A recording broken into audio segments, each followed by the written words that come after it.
తెలుగులో ఇటు ఎన్టీఆర్ గారి సినిమా నాలే, కూలీ సినిమా ఏమో నాగార్జున సినిమా నాలే, అలాగే తమిళలోనేమో రజనీకాంత్ గారి సినిమా నాలే, హిందీలోనేమో రుతిక్ రోషన్ గారి సినిమా నాలే.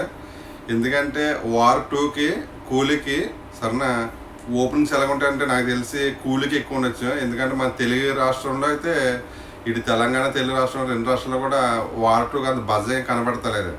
ఎందుకంటే ఆ చేజింగ్లు, గన్లు, లేదంటే ఆ ఫైటింగ్లు అన్ని చూసి జనాలకి అంత కిక్ లేదు. అయితే అసలు సినిమా మీద అంత కిక్ అయితే లేదు. ఎందుకంటే తెలిసి కదా బాలీవుడ్ తీసిన సినిమా అన్ని బేకార్ సినిమాలు ఉంటాయి సరేనా. ఇది వార్ 2 అంటే చేజింగ్లు, బైక్ మీద చేజింగ్లు, కార్ మీద చేజింగ్లు, లేకపోతే సముద్రంలో షిప్ల మీద వెళ్ళటం, లేదంటే బోట్ల మీద వెళ్ళటం, ఈ గన్లో దూకడం అంత బజ ఉండదు సరేనా. ఒకవేళ ఎన్టీఆర్ కోసం తెలుగు చూడవచ్చు అంతేగాని ఇప్పుడైతే ఓపెనింగ్స్ బీపత్యంగా ఓపెన్ అయిపోయి లేదు నాకు తెలిసి. ఎందుకంటే మన దేవరకు ఉన్నంత మౌత్ టాక్ కూడా దీనికి లేదు. దేవరాకే హైప్ బాగా ఎక్కువ ఉంది. దీని వార్ 2కి అసలు హైప్ అనేది లేదు. అసలు ఎన్టీఆర్ గారి సినిమా అనేది ఎవరో ఫీల్ అవ్వట్లేదు నాకు తెలిసి. ఎన్టీఆర్ గారి సినిమా అంటే ఎవరో ఫీల్ అవ్వట్లేదు. ఒక నార్మల్గా రుతుక్ రోషన్ గారి సినిమా ఫీల్ అవుతుంది అంతేగాని ఎన్టీఆర్ సినిమా ఎవరో ఫీల్ అవ్వట్లేదు. నాకు తెలిసి కూలీకి ఓపెనింగ్స్ భయంకరంగా ఉండొచ్చు సార్. ఎందుకంటే ఇటు రజనీకాంత్ గారు, ఇటు నాగార్జున గారు, తర్వాత లోకేష్ గారు సరేనా డైరెక్టర్. ఎందుకంటే ఆయన చాలా యూనిక్ ఉంటుంది సినిమాలు అందరూ తెలిసిందే సరేనా. అందులో నాకు తెలిసి రజనీకాంత్ గారి క్యారెక్టర్ కంటే, నాగార్జున గారి కంటే, అమీర్ ఖాన్ గారి కంటే, ఉపేంద్ర కంటే ఒక మలయాళం ఆర్టిస్ట్ ఉన్నాడు సరే. అతను చాలా డిఫరెంట్ ఉంటుంది సినిమా. ఎంత డిఫరెంట్ ఉంటుందంటే మొత్తం అందరూ మర్చిపోతారు. ఎవరేమనుకున్నా సరే నాగార్జున గారిని పొగుడుతున్నారు అందరూ క్యారెక్టర్ కోసం. అంతగా ఏమనిపించదు. మనం చూడలేం నాగార్జున గారిని. అంత నెగిటివ్లో మన తెలుగు ఆడియన్స్ మనం చూడలేం. మనం మన మధ్యగా ఊహించుకున్నాం, అలాగే ఊహించుకుంటాం. అంతేగాని మనం ఆయన్ని నెగిటివ్ రోల్ మనం చూడగలం చూడలే సరేనా. తమిళంలో ఎక్కువ సినిమా కానీ, హిందీలో ఎక్కువ సినిమా కానీ, మన తెలుగులో ఎక్కువ నాగార్జున గారి స్టోరీ ఎంత బాగున్నా కానీ చూడబుద్ది అవ్వదు సరేనా. మనకి ఆ ఫీలింగ్ వచ్చేస్తుంది. మన హీరో ఏంటి అలాగే వెళ్ళాలని చేయడం ఏంటి అని చెప్పి ఫీలింగ్ వచ్చేది అనమాట సరేనా. అది తెలిసి ఒక మళ్ళా హీరో సరే ఆర్టిస్ట్ మొత్తం అతను హైలైట్ అవుతుంది. కూలీ సినిమాలో రజనీకాంత్ గారి మించి హైలైట్ అయితే అతని క్యారెక్టర్ అనమాట. చాలా చాలా డిఫరెంట్ ఉంటుంది నాకు తెలిసి సరేనా. ఇంకా వార్ 2 అంటావా ఇంకా జనం మర్చిపోవడం దానికోసం తెలిసి. వార్ 2 అసలు బజలేదు.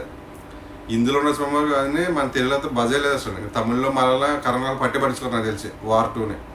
ఎందుకంటే వార్ 2 తెలిసింది కదా ఎన్ని సినిమాలు వచ్చినాయి. ధూమ్ 2 అంట, ధూమ్ అన్న సరేనా, వార్ ఎన్నో వచ్చిన సినిమాలు. ఇవన్నీ ఏమంటే చేజింగ్లు, బైక్ మీద చేజింగ్, లేదా వాటర్లో సముద్రంలో మా బోట్ మీద చేజింగ్లు, ఈ గన్లో ఈ ఫ్లైట్ చేజింగ్లు ఇవే ఉంటాయి. అంతకుమించి ఏముంటుంది అది నాకు తెలిసి. అంతకుమించి ఏముండదు.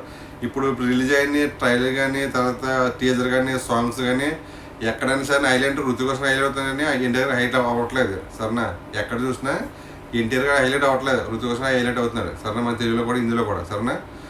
మన తెలుగు ఆడియన్స్ కూడా, ఎన్టీఆర్ ఫ్యాన్స్ కూడా వార్ 2ని మామూలుగా తెలుగు సినిమాకు ఎన్టీఆర్ సినిమాగా చూడట్లేదు. ఎన్టీఆర్ సినిమా ఫీలింగ్ రావట్లేదు ఎవరు కూడా. ఒక బాలీవుడ్ సినిమా, ఒక రుతిక్ రోషన్ సినిమాలాగా ఫీల్ అవుతున్నారు అంతే నాకు తెలిసి. మన ఎన్టీఆర్ సినిమాలో ఎవరు ఫీల్ అవ్వట్లేదు. ఎన్టీఆర్ అందులో నటించినట్టు కూడా ఎవరికి అంతగా ఫీలింగ్ అనిపించట్లేదు. ఎక్కడ ఏ పోస్ట్ ఎందులో చూసినా అంత నాకు తెలిసి బజం లేదు. నా ఉద్దేశంలో అయితే బజలేదు అసలు సరేనా. నాకు తెలిసి ఇలాంటి టైంలో ఎన్టీఆర్ గారు చేయడం కూడా వృధా నాకు తెలిసి. ఈ సినిమా చేసే బదులు సరేనా ఇదేంటి మన వచ్చిన దేవరా 2 చేస్తే బాగుంది నాకు తెలిసి. వార్ 2లో నటించే కంటే దేవరా 2 ముందుకు తీసుకెళ్తే బాగుంది నువ్వు సరేనా. బజ బాగుంది నువ్వు. హిందీ సినిమా నాకు తెలిసి అలా చేస్తారు వాళ్ళు. మన తెలుగు ఆడియన్స్ని అంతకేం చూపించరు. అందులో రుతిక్ రోషన్ గారు 6 అడుగుల పైన ఉంటారు అతను సరేనా. ఎన్టీఆర్ గారు హైట్ తక్కువ, మాట్లాడిన హైట్ తక్కువ సరేనా. మనకు మ్యాచ్ అవ్వదు. ఎంత చేసినా మ్యాచ్ అవ్వదు, అసలే మ్యాచ్ అవ్వదు. ఒక ఎన్టీఆర్ గారి బదులు ఇందులో ఏ రానా గారిని పెట్టినా సరేనా, ఇంకెవరైనా పెట్టినా బాగుందేమో కానీ ఎన్టీఆర్ గారు వెళ్ళి చేయడం నాకైతే బాధ అనిపించలే సరేనా. ఎందుకంటే హైప్ ఏమి చూపించరు. హైప్ చూపితే ఏముంటుంది, ఆ గన్నులు అయ్యే ఉంటుంది. అంతకుముందు కాల్చుకోవడం, అందులోకి ఎన్టీఆర్ గారికి గన్ను కాల్చడం కానీ అంత ఇప్పుడు వచ్చి అంత హైలైట్ ఏమి అవ్వలేదు. అశోక్లో కూడా హైలైట్ అవ్వలేదు. ఒక సినిమా వచ్చింది, ఏ సినిమాది భయంకరమైన ఫ్లాప్ ఎన్టీఆర్ సినిమా సరేనా. అందులో కూడా గన్నుకి వెళ్తాడు సరేనా. ఆ సినిమా ఏంటి, సినిమా పేరు గుర్తు రావట్లేదు. సినిమా భయంకరమైన ఫ్లాప్ అది. అంత ఎన్టీఆర్ కెరీర్లోనే భయంకరమైన ఫ్లాప్ అనమాట సరేనా. కంత్రీలో కూడా గన్ను పట్టుకున్నాడు సరేనా. కంత్రీలో కూడా కానీ క్లిక్ అవ్వాలి. ఎన్టీఆర్ గన్ను పట్టిన కావాల్సిన క్లిక్ అవ్వదు. ఒక మహేష్ బాబుకే అది సెట్ అవుతుంది. అది ఎన్టీఆర్ గారికి సెట్ అవుతుంది సరేనా. నేను ఎన్టీఆర్ గారికి తక్కువ చేసి మాట్లాడతారు. అది అందులో బాలీవుడ్లో చేయడం వేస్ట్ అనమాట. చూసిన సాంగ్స్ చూసారా, ఎంత ఎన్టీఆర్ గారు డ్యాన్స్ చేసినా అక్కడ రుతిక్ రోషన్ గారు కనపడుతున్నాడు. ఎంత ఎన్టీఆర్ ఎంత స్పీడ్ డ్యాన్స్ చేసినా రుతిక్ రోషన్ కనపడుతున్నాడు. ఎందుకంటే బాడీ ఏంటంటే హైట్ మీద బాడీ రుతిక్ రోషన్ గారిది ఎలా పడితే అలాగా తిరగటం టైప్లో ఆయన చూపించాడనమాట. సరేనా వచ్చి ట్రైలర్లో కూడా టీజర్లో కూడా అవి ఋతిక్ రోషన్ హైట్ అవుతుంది కానీ ఇంటర్ హైట్ అవ్వట్లేదు అసలు. హైట్ అవుతుంది ఎందుకంటే దీని బదులు నిజంగా దేవర్ టూ కానీ లేదంటే ఇది మనోడి పేరు ఏం పేరు కర్ణాటక డైరెక్టర్ సరేనా అది ఏది కేజీఎఫ్ డైరెక్టర్ అతను సినిమా ఉంది కదా అదైనా కూడా ముందు తీసుకెళ్ళడం బాగుంది. ఇంకా సినిమా హైప్ ఉంది నాకు తెలిసి. దీనికి వార్పుకి అసలు అయిపోయి లేదు అసలు. మరి ఓపెనింగ్స్ ఎలా ఉంటాయి నాకు తెలియదు. నాకు తెలిసి అయితే కూలీకి అయితే ఓపెనింగ్స్ పక్క. అసలు ఓపెనింగ్స్ ఇటు తమిళనాడులో బాగుంటాయి, కర్ణాటకలో బాగుంటాయి, మన ఆంధ్రలో కూడా బాగుంటాయి, కేరళలో చెప్పలేం కానీ సరేనా. ఇంకో విషయం ఏంటంటే కూలీ కోసం రజనీకాంత్ గారు ఒక వీడియో చేశారు, మీరు చూస్తుంది అంతా సరేనా. వీడియో అయితే అప్లై చేశాయన కూలీ కోసం, నాగార్జున గారి కోసం చెప్పారు. కానీ 50 సంవత్సరాల ఎక్స్పీరియన్స్ ఉంది సినిమాలో. తెలుగు కూడా అంత ప్రాపర్గా మాట్లాడిపోతారు ఆయన. తెలుగు నిన్న కాక మన వచ్చిన హీరోలు తెలుగులో అసలు ఒక రకంగా మాట్లాడుతున్నారు. సూర్య తమ్ముడు కార్తీక్ అయితే తెలుగు పాత సినిమా పాట కూడా పాడేస్తారు అతను సరేనా. అంత బాగా మాట్లాడతారు తెలుగు.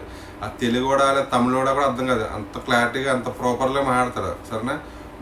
విజయ్ సేతుపతి గారు అయితే ఏ సినిమా పోలీసు సినిమాకి మొత్తం సంథింగ్ ఒక సినిమాకి ఓకేనా తెలుగు నేర్చుకుని ఆ స్టేజ్ మాట్లాడితే అసలు తమిళోడు అనిపించలే, తెలుగు కూడా మాట్లాడాడు, అంత స్పష్టంగా మాట్లాడాడు. ఇన్ని సంవత్సరాల ఎక్స్పీరియన్స్ ఉంది ఈయనకి, సినీ ఇండస్ట్రీ ఉన్నారు.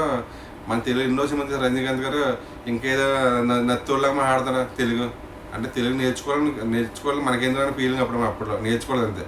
ఇప్పుడు ఏంటంటే తెలుగు ఇండస్ట్రీలో ఇప్పుడు మంచి హైప్లో ఉంది కాబట్టి ఎవరు వచ్చినా సరే తెలుగు నేర్చుకోవాలి, తెలుగు ఆడిషన్ మెప్పించాలి, తెలుగు ఆడిషన్ మెప్పిస్తే మనకి ఫ్యూచర్ ఉంటుందని నాకు ఆలోచనతో ప్రతి ఒక్కరు కావాలని తెలుగు నేర్చుకుంటున్నారో తెలుగు నేర్చుకుని మాట్లాడుతున్నారు. చూడండి సార్ ఎవరైనా సార్ రజనీకాంత్ మాట్లాడింది నెత్తుల్లాగా ఏదో నిన్న కాక మొన్న వచ్చినట్టు తెలుగు ఇండస్ట్రీకి అలా మాట్లాడుతున్నాడు ఆయన సరేనా. అసలు ఆయన 5 సంవత్సరాల ఎక్స్పీరియన్స్కి అసలు ఎలా మాట్లాడంటే మన తెలుగు ఎలా మాట్లాడతాం అంతలా మాట్లాడాలి. అది ఏమీ లేదు. ఇంకా మన తెలుగు వాళ్ళే తమిళలో సూపర్ మాట్లాడతారు. బాలయ్య గారు చూడు, మన తెలుగు అయినా సో కొద్దిగా చిన్న పదాలు తొక్కపాటు కానీ మన తమిళ మాట్లాడినా స్పష్టంగా మాట్లాడతారు. మన భాష మీద మనకు గౌరవం ఉండాలి, పక్క భాష మనం నేర్చుకోవాలి. రజనీకాంత్ 8 సంవత్సరాల ఎక్స్పీరియన్స్ ఆయనకి. తెలుగే సరిగ్గా మాట్లాడిపోతున్నాడు ఆయన, తెలుగు అసలు మాట్లాడిపోతున్నాడు ఆయన. ఏదో అసలు నాకు సూర్య తమ్ముడు కార్తీక్ అయితే అసలు ఎక్సలెంట్ అనమాట. ఇంకా ఎలా మాట్లాడుతుంటే అలా మాట్లాడతారు తెలుగు మాట్లాడుతున్నది కాదు. తెలుగులో పాటలు నిజంగానే చెప్తున్నా, అది కొత్త పాటలు కూడా పాత పాటలు. మరి ఇంటర్వ్యూలో మా పాట పాడితే నాకు ఆశ్చర్యం వేసింది. అసలు ఆ పాట ఎలా గుర్తొచ్చింది, అసలు పాట స్పష్టంగా ఎలా గుర్తొచ్చింది అని చెప్పి షాక్ అయ్యాను నేనైతే.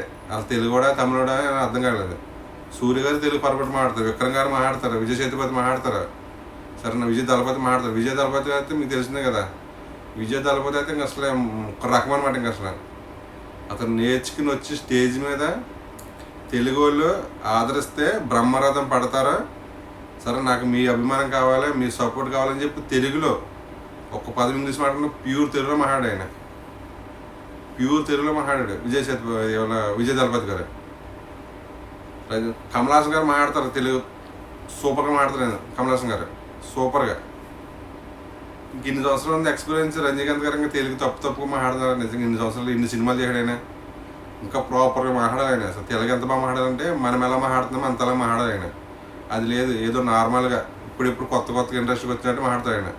ఏదేమైనా లాస్ట్ అని పైన ఏంటంటే వార్ 2కి కూలీకి సరేనా. కూలీ నాకు తెలిసి హిట్ అయిందా ఇప్పటి వరకు తమిళంలో 1000 కోట్లు చూడలేదు, 1000 కోట్లు చూస్తారు సరేనా. ఎందుకంటే కాంబినేషన్ అలాంటిది అనమాట. అమీర్ ఖాన్ గారి కాంబినేషన్, తర్వాత మా రజనీకాంత్ గారు, నాగార్జున గారు, ఉపేంద్ర గారు ఓకేనా. తర్వాత యూనిక్ మా క్యారెక్టర్ మంచి డిఫరెంట్ క్యారెక్టర్ అవుతుంది సరేనా. చూద్దాం తెలిసి హిట్ అయిందా 1000 కోట్లు తప్పకుండా వస్తాయి. ఇప్పుడైతే తమిళంలో రాలేదు, రావచ్చు. వచ్చినా కానీ సంతోషం, మనకు కూడా సంతోషపడింది. ఎందుకంటే అదే మన ఎన్టీఆర్ నాగార్జున గారు నటించారు కాబట్టి. ఇంకా వార్ 2 అంటారా, వార్ 2లో నాకు తెలిసి ఏముండదు సరే. తెలుగులో ఓపెనింగ్ బాగుంటాయేమో, అదన్నా నార్మల్గా ఉంటాయి సరే. అంతేగాని ఎన్టీఆర్ గారి సినిమాకి వచ్చేంత ఓపెనింగ్స్ రావు సరేనా. దేవరా సినిమాకు ఉన్న హైప్ వార్ 2కి ఎన్టీఆర్ మీద ఎవరికి లేవు, అసలు ఎక్స్పెక్టేషనే లేవు అసలు. ఎవరికి ఆ హైప్ అనే లేదు వార్ 2కి అసలు హైప్ అనేది లేదు. ఎక్కడ మౌటాక్ ఎక్కడా లేదు అసలు. ఎక్కడో పోస్ట్ కూడా కనపడుతుంది సినిమా కోసం, ఎవరికి ఇంట్రెస్ట్ లేదు.